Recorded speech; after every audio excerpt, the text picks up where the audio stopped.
Hello and good evening, everyone. My name is Colin Yoxall. I am the Communications Specialist for the University of Texas at Arlington College of Education.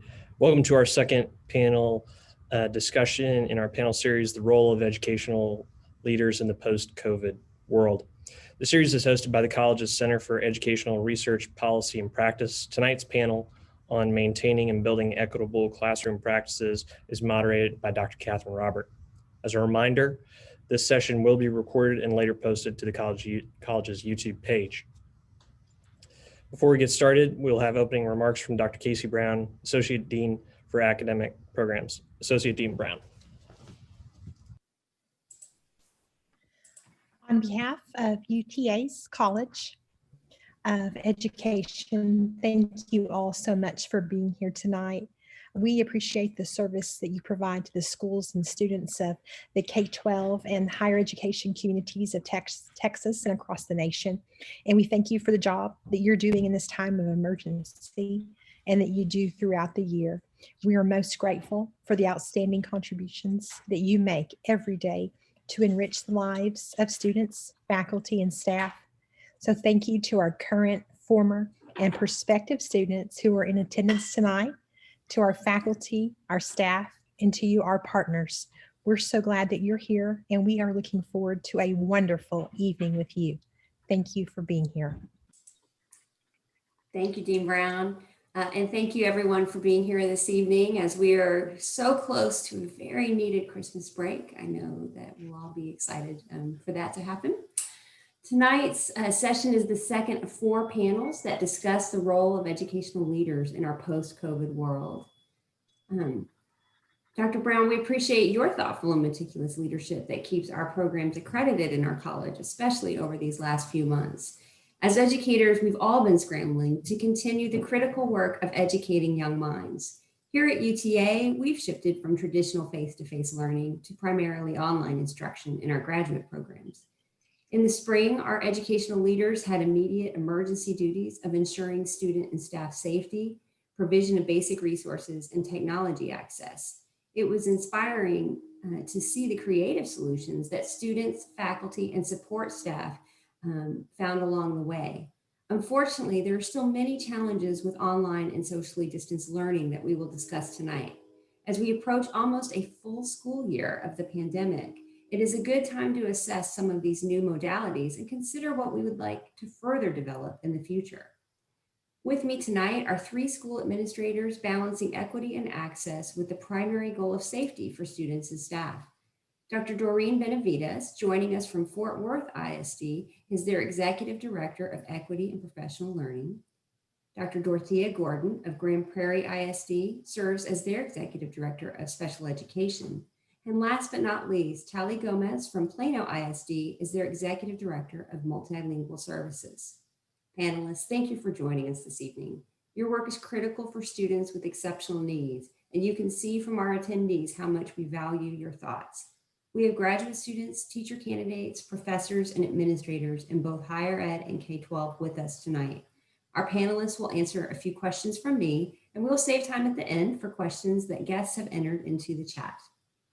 Last month, we discussed our unprecedented, unplanned technological experiment and the positive results to date. Tonight, we turn to our heartbreaking number of students who lack basic technology access and/or who have missed receiving related services. With that said, let's begin with Dr. Gordon and students receiving special education services. Dr. Gordon, your department provides a huge variety of interventions. Let's walk through them in order of severity. First, for students who are medically fragile and your highest need students, could you give us a rough percentage of how many students have stayed home and versus how many have returned? And what are the issues surrounding the home versus school with social distancing requirements for the most severe students? First, I want to say thank you very much for allowing me to participate in this panel. It is such an honor to share the work that we do in Grand Prairie ISD Special Education to serve our most needy scholars. So in Grand Prairie ISD, we have approximately 45% of our low incidence population in virtual. 55% are in person. So when you think about that, and we think about the supports that we need for all scholars, it is evident that our parents also believe in the partnership, that our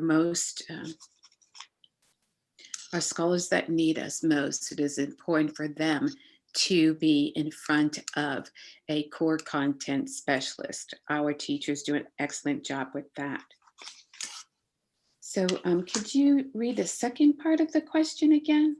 Sure. Let's see. So we talked about how many are still at home. And then what are the issues surrounding the teaching and learning for the at-home students versus those who've returned to school? So, the most important thing, as I already referred to, is scholars being in front of a teacher. So when we look at the importance of the instruction, both in-person and virtual scholars, the most important thing is that we address the instruction through small group or in individualized. And that is the preferable mode pre-COVID and during COVID, and it also will be a preferable mode post-COVID. To facilitate that in-person instruction,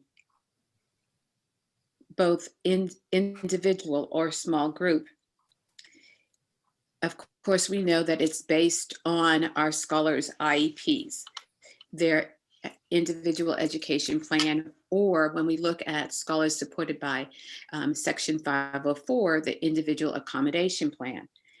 And as we do that, our teachers utilize the Zoom platform, just as we are now, and they also have access to providing that small group and individual instruction in the breakout rooms. Our scholars have access to the core content specialist, their teacher first, to get that direct teach, and then we meet their IEP goals and objectives through the individualized breakout sessions or small group breakout sessions. We also, for our in-person scholars, again, it's based on their IEPs or their IAPs for Section 504 scholars. We need to continue, when we do continue that individual or small group instruction, we of course provide plexiglass dividers for that to occur, to comply with our social distancing protocols. Our teachers are very creative. I'm amazed at what they can do with a clear shower curtain and a hula hoop. So they have been doing a very good job continuing that small group instruction, which our scholars need so that they can have access to the general curriculum. I can imagine that the use of face masks must be very difficult for students receiving special education services. Yes. So our service providers and our scholars have been provided with transparent face mask and shields to facilitate that much required facial expression when they're doing their communication. So we have purchased these for our scholars, and as you can see, you can see my mouth, and so that they can get that receptive and expressive language that we need to facilitate communication for our scholars and our service providers that need that. Oh, thanks. I've heard about them, but I haven't seen them yet. So thank you. Yes. All right, well, cool. So Ms. Gomez, it must be difficult for students learning a new language as well. Could you walk us through the instructional challenges for students who are receiving online instruction and those that are receiving classroom instruction? Sure, and thank you for having me this evening here on the panel.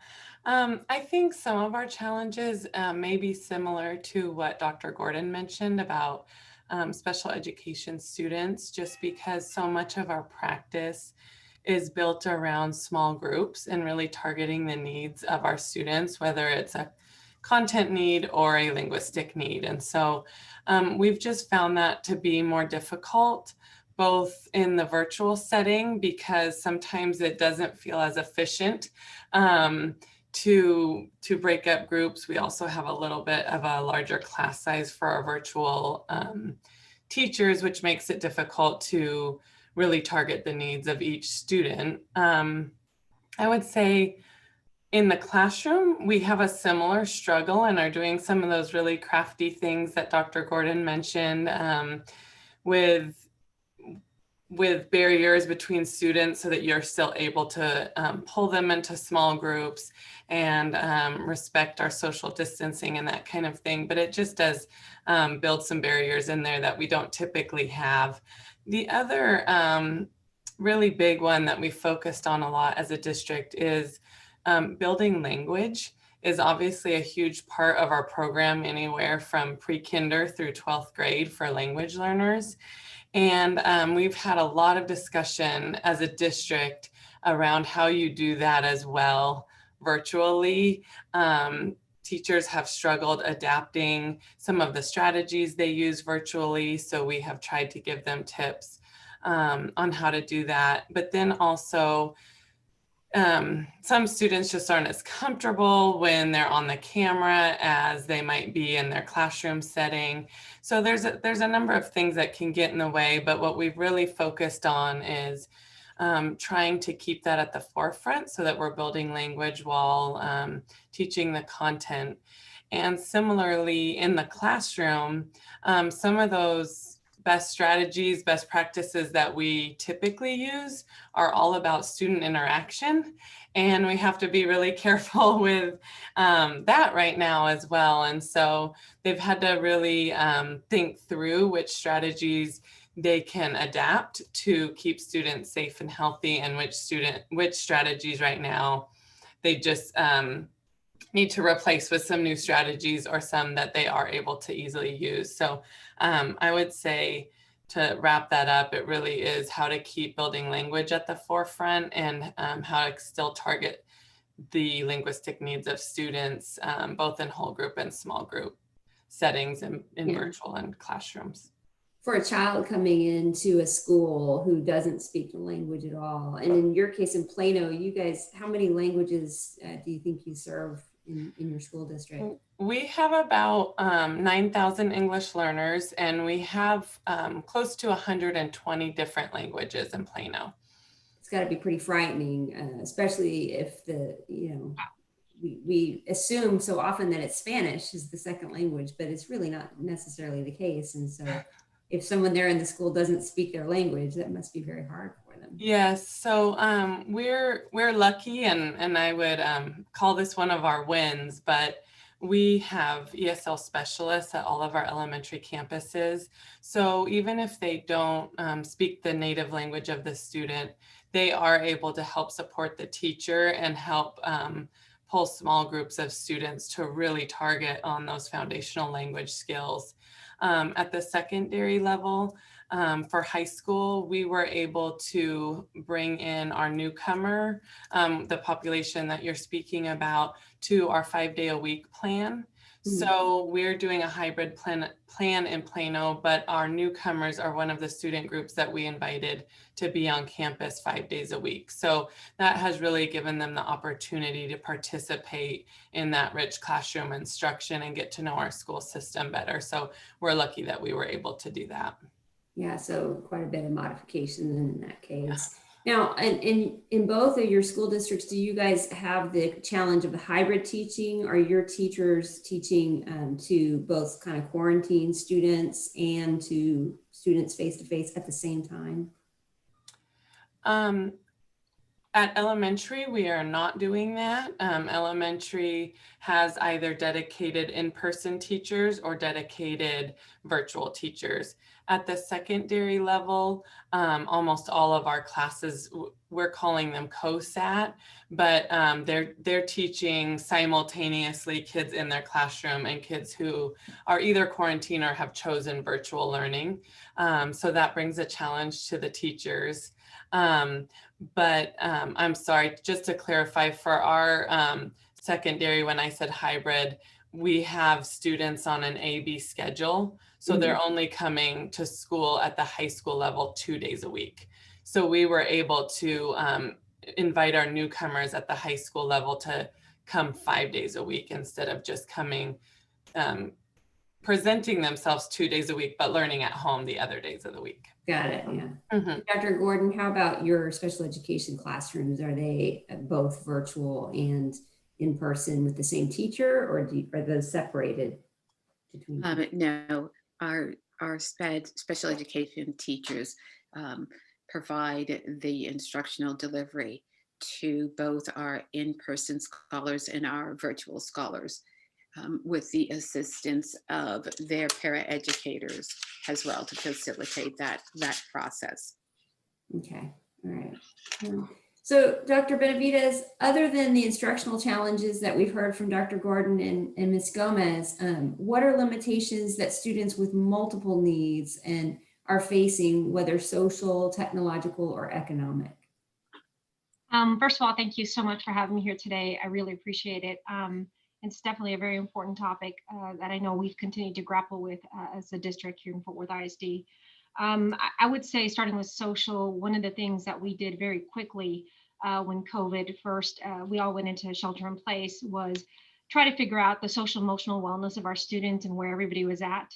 Because as the pandemic was happening, we were also having the pandemic of social unrest occurring as well.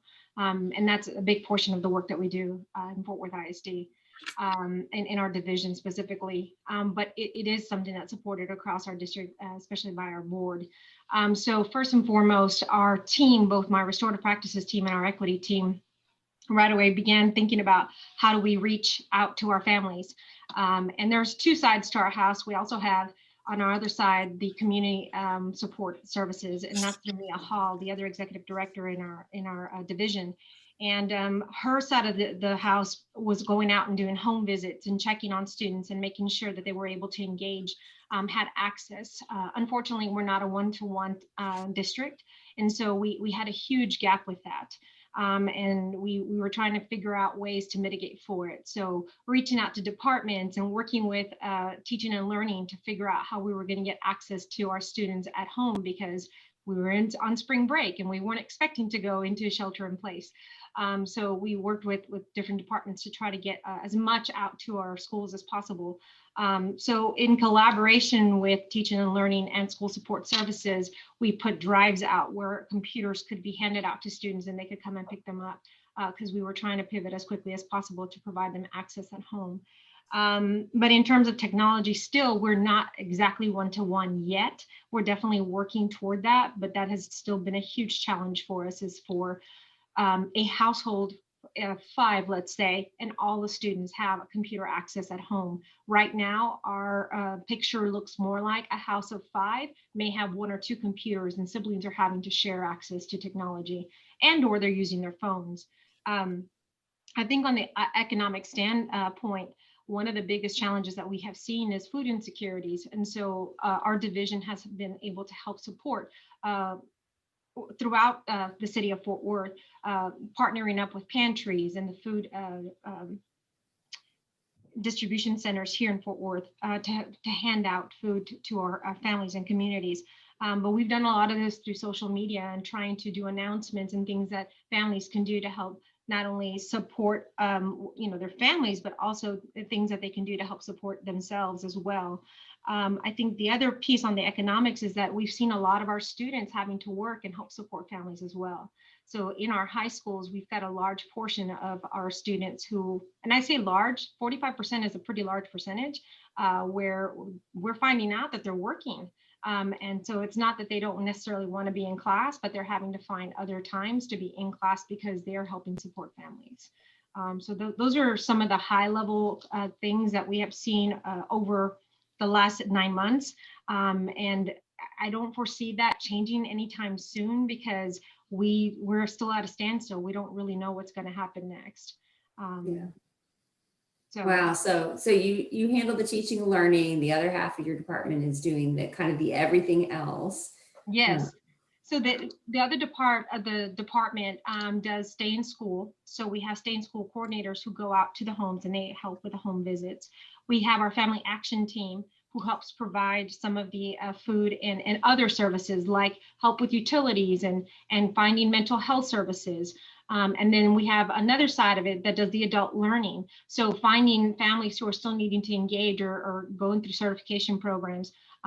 That is part of the work that they do. And then on our side, we've got the restorative practices team who automatically went online and started doing Facebook Lives and showing people how to conduct circles and how to engage and just make sure, so the social emotional part of it. And then our equity team, we helped write the resolution with Fort Worth ISD board. And then we went in and we started putting action to that. So we've done a lot of professional development about what does it mean to have racial equity in Fort Worth ISD, and what are we doing to build more anti-racist type of classrooms in our district. And your team, you were already rolling out or in the process of rolling out the restorative practices training before the pandemic, right? Absolutely, yes. This is the 5th year that we've implemented restorative practices, and this is, I'm sorry, we've had it for 5 years. This is the first year we've had an equity team with Fort Worth ISD. Right. So would you say it accelerated some of what your team was doing? For sure. We have an abundance of work right now, and it's not a large team. We have 3 equity specialists and 5 restorative practice specialists for 144 schools. So our time is spread very thin, because after all of this happened, it really accelerated in terms of people wanting to know what more they could do to help support students.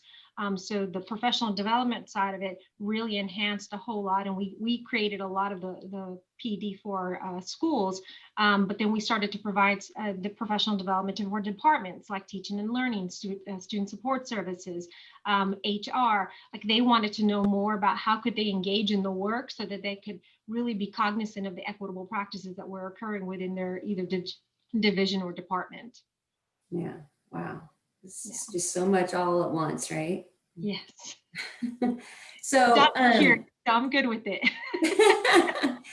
Dr. Gordon, what are your biggest challenges right now? So when we look at our greatest challenge, it's getting our scholars engaged with the instruction. Given, all the social and emotional aspects that Ms. Benavidez shared, definitely impacts the level of engagement for our scholars. And our parents and families are doing the very best they can do, given the unfortunate situation that we are in. And so looking at how can we get that engagement where it's authentic and where we can monitor their progress in the virtual environment, that's where the biggest challenge is for us. And so one of the things is how are we addressing that? The most important thing that we understand, Maslow's before they can bloom, right? So we are all educators, we're all familiar with Maslow's hierarchy and Bloom's taxonomy. So we address that by ensuring that our scholars' basic needs are met, collaborating with our counseling department and our social workers to ensure those basic needs are met for our families, so that the scholars can engage in the instruction. The other thing is to ensure that our teachers are building that have established that relational capacity with our families and with our scholars. So we do have in-home parent trainers. We do have behavioral specialists. We had who go do some curbside or porch side drop-offs to support our families.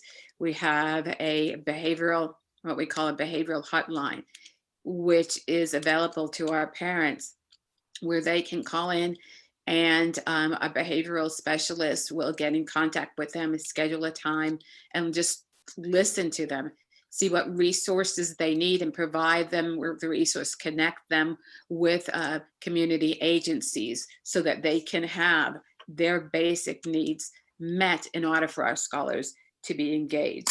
Another most very important thing is when we are preventing that instructional delivery, make sure that we are focusing on their interests as you provide the content that is needed in that grade level, but to engage them, target their interests as well. So if you have a student, for example, that's getting, say, occupational therapy, learning how to handle like a pencil or objects, how to manipulate objects. So what you're saying is this used to be obviously done in the school environment, and now parents are having to learn some of those basic concepts, right, to help their students at home. Yes, that is correct. So how do you approach a situation in which the parent may not have the time available to work with that student? Is it just a case-by-case basis?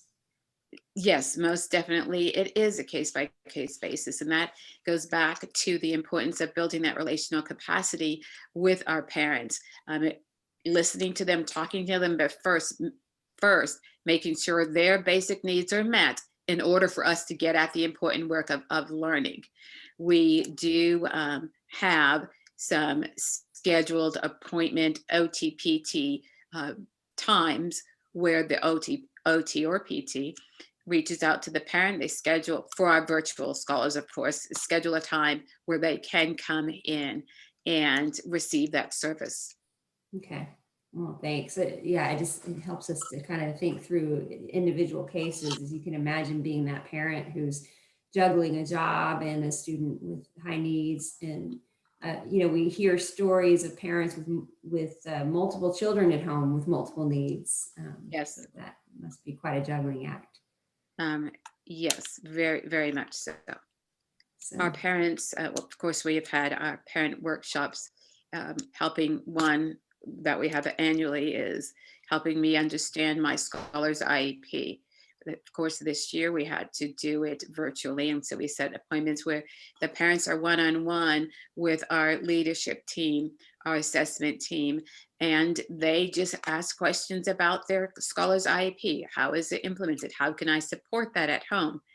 We also had what we call a sensory-friendly holiday. Again, it was done virtually, but we provided an opportunity for our parents to do a drive-by to pick up those supplies that they can use for the sensory-friendly holiday. After we did a overview Zoom meeting, live Zoom meeting, which we recorded, on how to utilize those sensory-friendly supplies for their scholars during this time.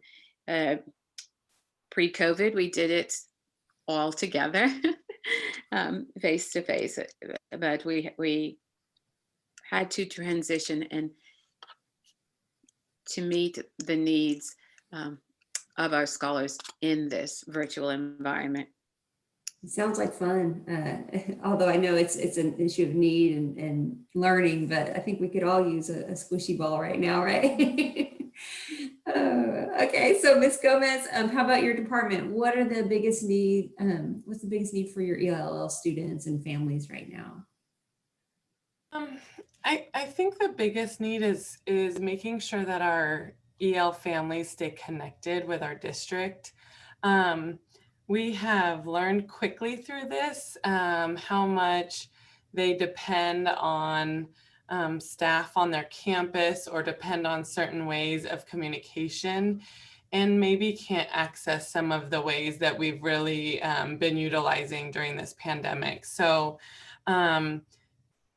serving such a diverse community, sometimes we assume that all of our parents or families have the same skill sets, and they really, really don't. And so paying close attention to families that aren't able to access information the same way others are. And so I think realizing that we have to go about that a little bit differently to make sure that they stay connected. And that could be because of literacy skills, it could be technology skills, it could be comfort levels with technology, or it could just be a lack of internet access or devices. And so we've really, we realized some of it a little bit late and had to really quickly make some changes.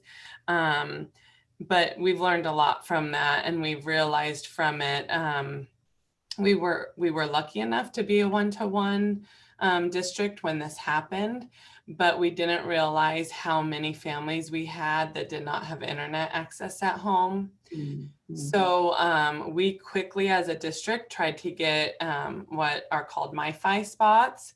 So little hotspots that could be used in the home. Unfortunately, when the pandemic hit last spring, it took months to get those because they were all on back order, as you can imagine. But I have to say our technology department worked extremely quickly to get those in place and then get more in place for families who were going to choose virtual learning this school year, but also didn't have internet access. That was one of the places that we realized and still continue to realize probably on a daily basis that there was a Google form that was pushed out so that families could indicate their needs. And though we got a huge request for those, there were still and are still a number of families who don't know how to use the Google form to request that, or have still not been able to communicate because of a language barrier or technology barrier or literacy barrier that they need that. And so we've continued to work on that, because even if they have an in-person learner in their house, now so much of our homework has turned into Google Classroom and online kind of things. And so we're realizing how many in-person learners are going home and not able to complete their work because of that barrier. So we continue to really try to connect with our kids and our families to be able to identify that barrier. So we realized it as well with parents needing to choose what the environment they wanted their students to learn in. They needed to be able to go into the system that we use and make that decision. And we had a number of English learner parents who did not know how to enter that system and did not understand the directions. So we had to quickly relook at how we were communicating what they needed to do, but also helping them virtually when they struggle with that skill set to be able to make that that decision that was best for their family. So we realized how quickly we needed to kind of step up and make some changes to that. Wow, that's got to be hard as a specialist, like as an ELL specialist, to then be techno-literate at the same time in another language. Quite a challenge, right? Yes. Just one by one, right? I think that's my motto I'm hearing tonight, one by one. Yep, it's definitely, when you have a language barrier and a skill gap, it's really, really hard to meet the needs when we're used to being able to say, I'll come over to your house and help you figure that out, or come up here and we'll have a session to teach you. So we've started pretty small, but once we sent out letters, because we realized some of the emails weren't doing enough, and once we did phone calls to families that we realized hadn't chosen their learning environment, we are offering, my department is offering for all English learner parents to participate in technology courses. And we offer those throughout the week. And we started with just some really, really basic skills so that we could be sure they could get on the Zoom and they could participate in that.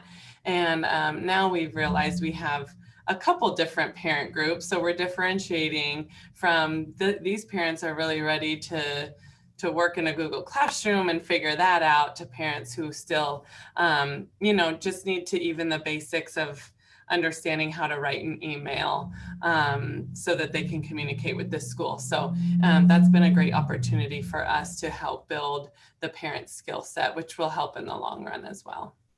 Yeah, I'm so old that I had classes, in the first computers. Like I remember the first computer coming in, but our initial computer classes, we really were taught this super duper basic things like here's the power button, and that's not something that we engage in anymore. We just assume that everybody knows. So I can only imagine if it's their first time around that kind of technology, what a challenge that would be for families and how frustrating it would be. Yeah, absolutely. Wow. Oh, okay. So Dr. Benavidez, are there any other groups of students that we're not reaching right now? We've spent a lot of time talking about special education families and English language learners. Well, I would like to just really name that, yes, we are addressing our highest needs population, but going maybe one step further and digging deeper and naming race. So how are Black and Brown students currently performing?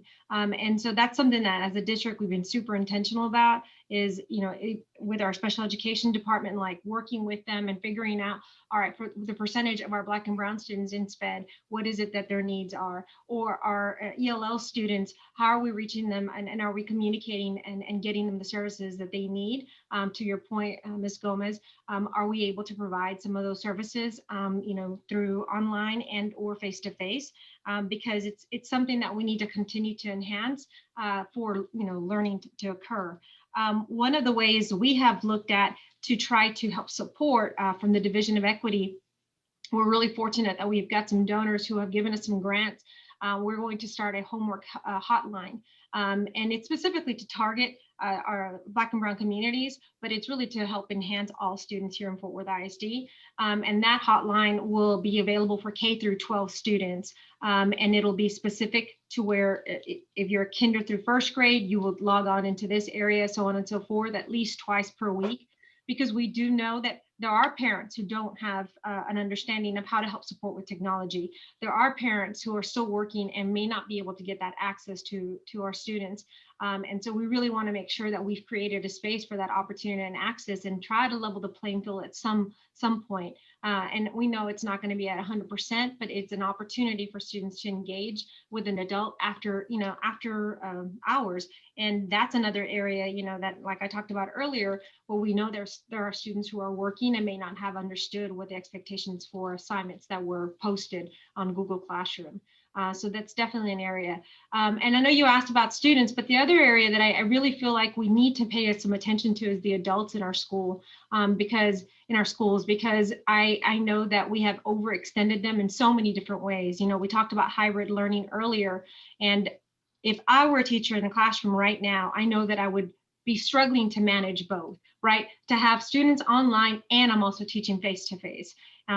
That is a very unique situation, and we're asking all teachers to do this in Fort Worth ISD right now. I don't know what it's like in all the other districts, but to pivot and have to manage the two, the authenticity of teaching, that's taken away from you. But can you imagine on top of that, if we're also asking that of our ELL and special education teachers and our students, how challenging that can be. So really taking care of our adults. And so in our district, what we did, we actually put out a social emotional wellness survey, and we're still waiting for all the data to come back because we want to have some proactive activities that go in place to ensure that our adults are being taken care of as well. And I don't want to overlook that because it's so precious. And I know that we have probably run them to the ringer since March. And I think it's super important that we take care, and or maybe they don't have the skill and they don't understand. But the other area that I really think is important to address is our parents. So we actually started a social emotional well-being project for our parents because maybe they don't know what the skill is. And so we provide lessons, and this is actually a coordinated effort with our MTSS department, with our counseling department, with our intervention department, and also with our trauma department, and then restorative. So all five of us got together and we said, we've got to do something to help support our families. So this is actually a s'more page that we put out lessons and videos and, even like incentives and opportunities for them to engage, but it's from all those different perspectives so that they have access and resources to things in the community that would help support them as well. So it's very encompassing of a variety of different groups, but I do think that eventually the core is going to go back to our students, and it's really important that we take care of all the people around them. Well, thanks for bringing that up. Yeah, it's, you and I spoke earlier today, and we were kind of contrasting some of the challenges from previous disasters, such as Hurricane Katrina, and hopefully we've taken something away from that horrible experience. That the trauma that our families encounter, and then we have families who've encountered the storms in Louisiana this year, and they have family here and have now resettled in this area. I mean, we've got families who've gone through multiple losses and challenges just in this not even a full year. So that's exciting to hear that there's some resources available for them to work through some of that. Thank you. Okay, well, it's kind of a downer, so let's look at some good stuff if we can. Let's look at the wins. I like to be, people who know me will say I like to find the good stuff. So let's highlight some wins from each of you. Dr. Benavidez, we'll start with you. Okay. I'm going to start with compassion and empathy is something that has risen to the top, I think, from a lot of different folks that I've worked with here in Fort Worth ISD. I think really getting grounded and understanding who we are as educators, but also what our priorities are. I think a huge win is just pivoting and understanding technology. Like, I know things now, I might as well call myself a producer because I feel like I'm producing things every single day. And I should have probably gone into communications. I've come to the realization. But the collaboration with other divisions, departments, really getting to know our communities and working with families, and just the relationships that we've built all together as a team has really been a win out of all of this craziness. Wow, thanks. Okay, that's a good one. Dr. Gordon, how about your department? What are some amazing things your folks have done? I want to say that I cannot agree more with Dr. Benavidez that if we do not address the social and emotional impact that this pandemic has had on all of our families, but those specific supports that our families need, we're not getting at any learning, right? Again, Maslow's before they can bloom. So one of the big wins, I believe, is that we understand the importance of relational capacity. Yes, we provide a lot of lip service to it, but now it is real, and we have to be very intentional and authentic. And I get very emotional about addressing that social and emotional needs that our parents need in order for them to support us through this. So building that authentic partnership with our parents. Also, and I'm going to continue to harp on the fact that our nutrition department, the school nutrition program, we're feeding everyone, right? Because they will not learn if they're hungry. We all know that. And so we are feeding everyone. Our in-person scholars and our virtual scholars have the opportunity to eat free breakfast and lunch. Very, very important. Our social work hub has offered food banks, partnered with our local communities to offer food for our families over the weekends. Also clothing banks that we need. Again, addressing that mental health. We have had our special ed behavioral hotline, which has been very, very beneficial to our parents. we implemented it, of course, in March and April, but we continue to carry it through because we have parents that they just need someone to talk to. This is what's happening right now with my scholar. What strategies can you just talk me through it? Talk with him. And our behavioral specialists have been able to do it. Wow. In our district, we have dial-up care for our secondary scholars. And parents, they have the opportunity to pick up the phone and dial in, and they get to speak to a licensed counselor, a licensed school psychologist. The collaboration between departments within our district has been very purposeful and a big win for us.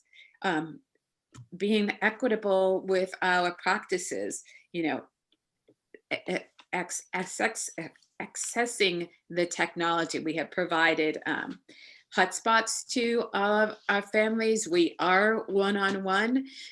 We have what we call parent technology academies.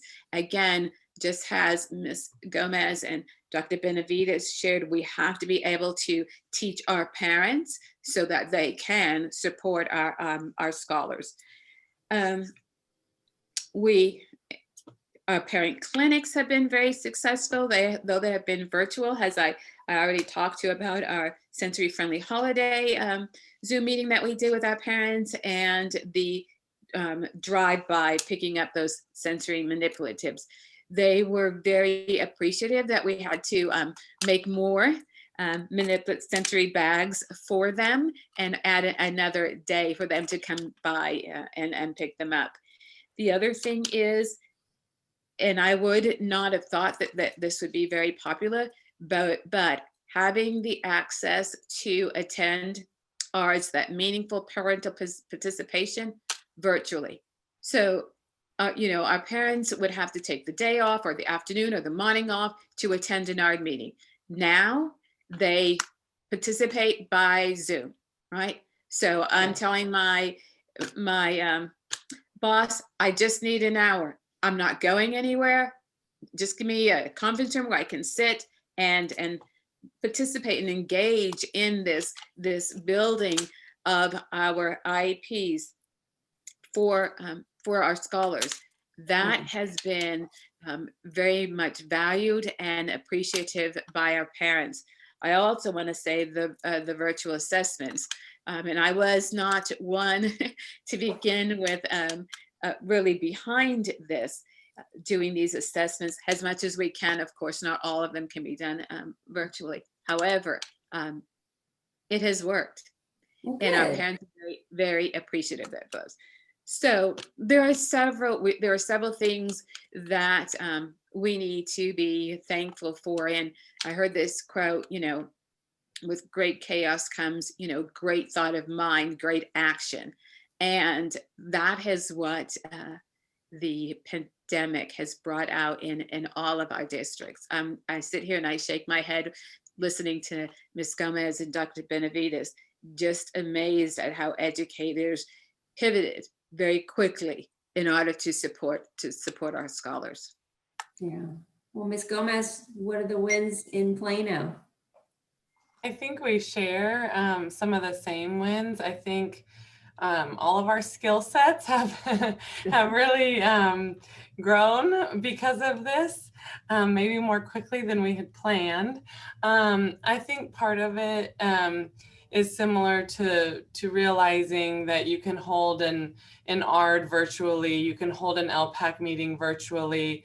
We've realized as a team how well we can support teachers with collaborative planning virtually. And instead of feeling like we have to be at each school to do that, we've really been able to step in and pull many of our secondary teachers are what we would call singletons, and pull them together as a team and support them with planning.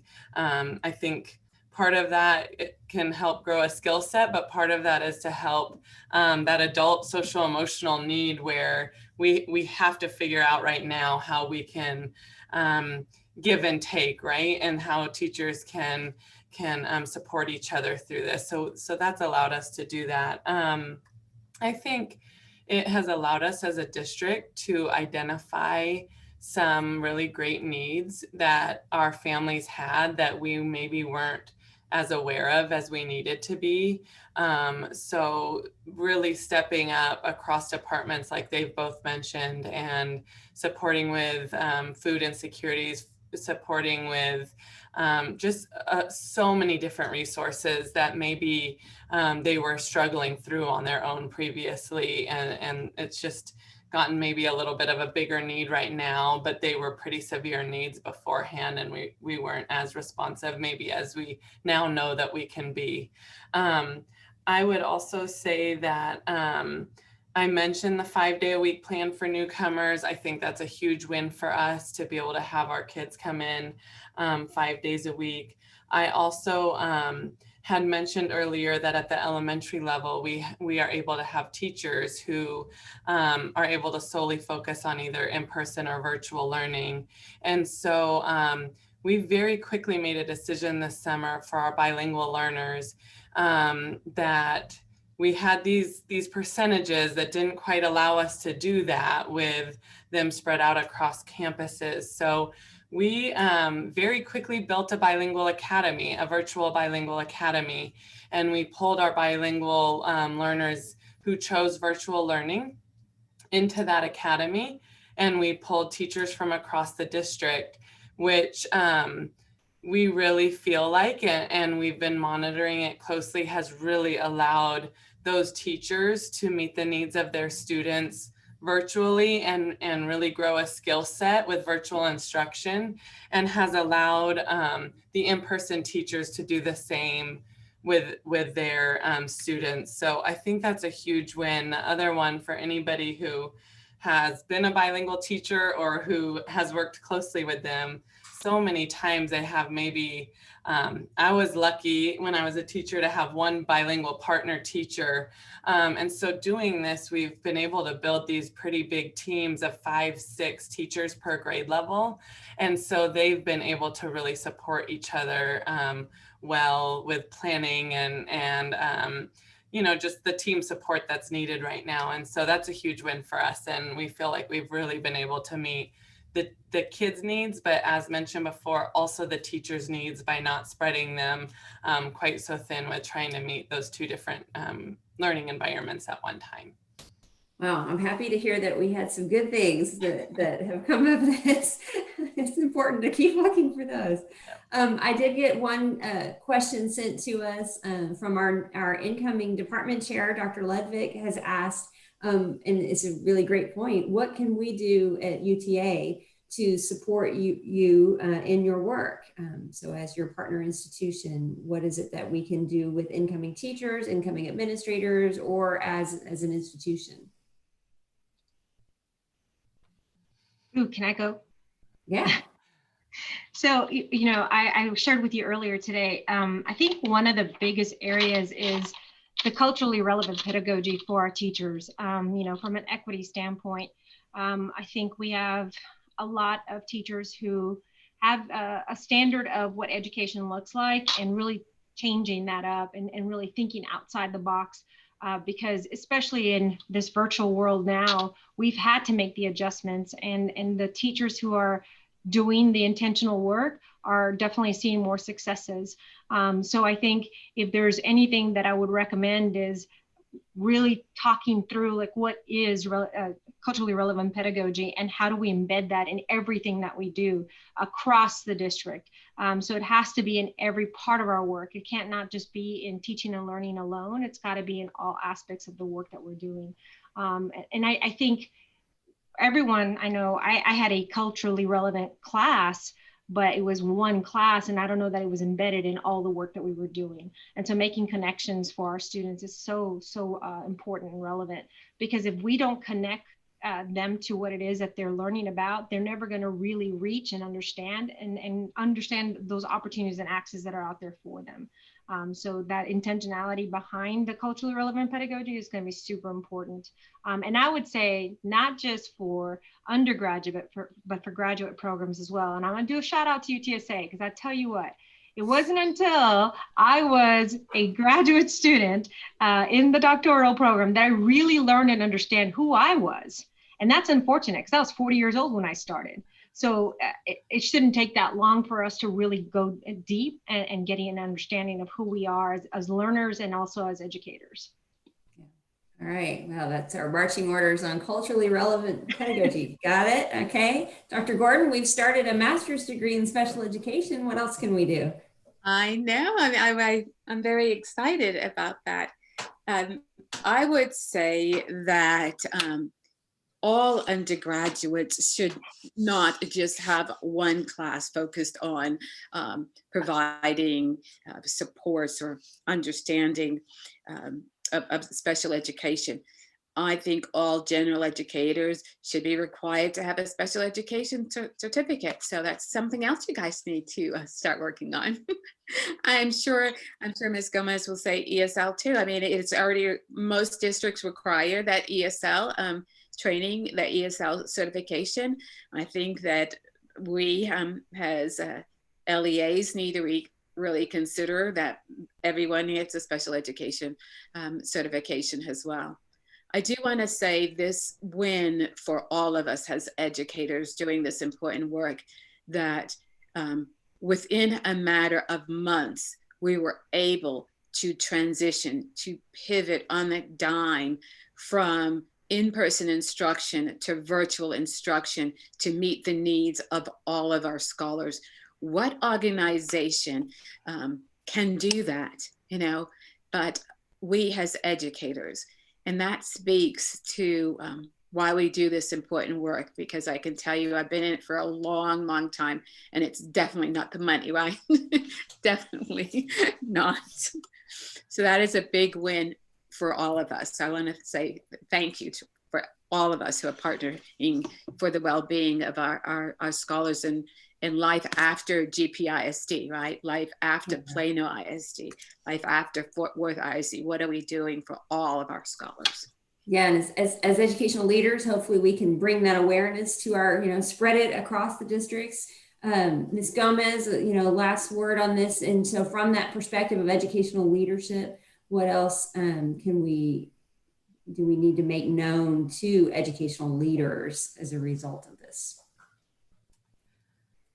I just think, I think a lot of what so many teachers have struggled with is a sense of feeling devalued during this time, being the ones needing to be put into these somewhat unhealthy situations or those kind of things. So I think it's spreading the word of what Dr. Gordon just said, of how important and amazing our teachers and districts and educators across our country have been forever, but even more obviously since last March, when everyone just did what it took and continued to take care of kids and families and communities. And so I think that's a really critical word to spread to everybody. Well, thank you.